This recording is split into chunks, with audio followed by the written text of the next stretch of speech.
Today I'll show you how to start this Mazda CX-5 car. So you see this is the key and here you have this lock and unlock and then hold. Once you press this unlock, you will be able to open the door like this. This is the start button, and for you to start here you have to first keep the leg on the clutch like this, and then you see here, once you press, this starts.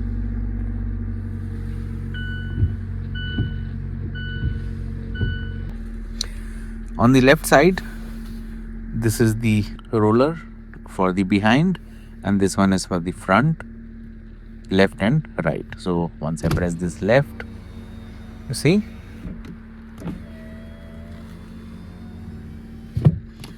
and same goes for this right.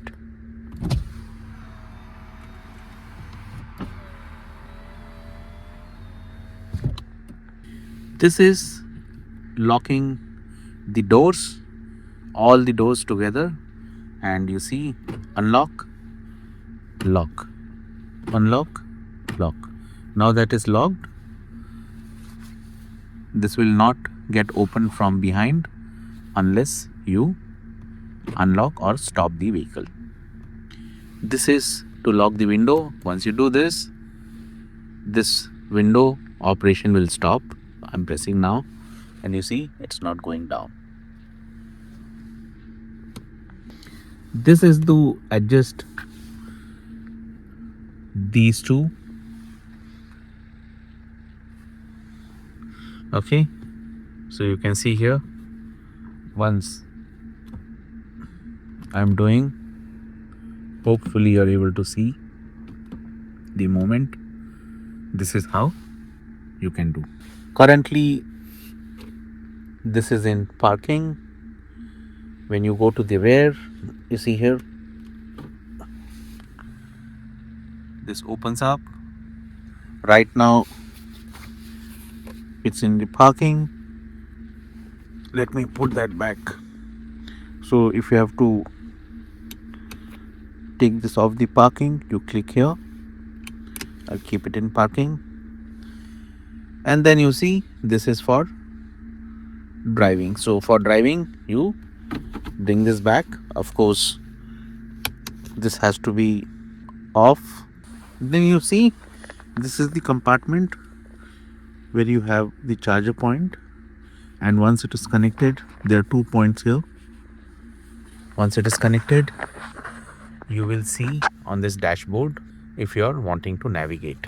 Once your phone is connected in navigation, you just have to press this and the navigation screen will show the map.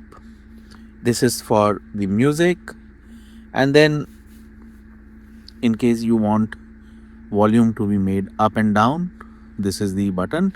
And you also have the operation here, you see, volume.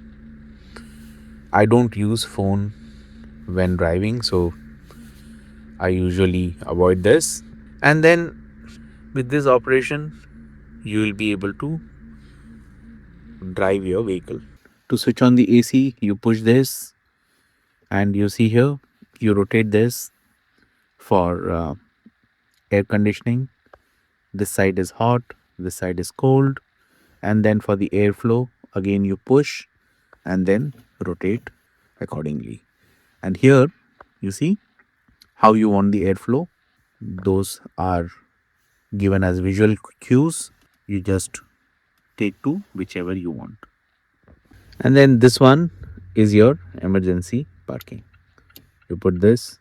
This is to control headlight, your left and right turn indicator, and in case you want to off for few seconds, you bring like this and the light will be off, and then once you release, it comes to auto. These are the two other options for the light. Then I'll keep it at auto. This is for right indicator, you see, and this one is for the left indicator. This one is for the rear wiper, you see, intermediary, and then on. The rear one will work. I'm keeping it at off. And here, this one is for the front one. You see, auto will automatically start getting used once there is water droplet, and it will assess how many times it is required. Low and high, as the name suggests, will speed up, and then this is off. Currently I have kept it at auto. And then mist is when you need water to wipe once.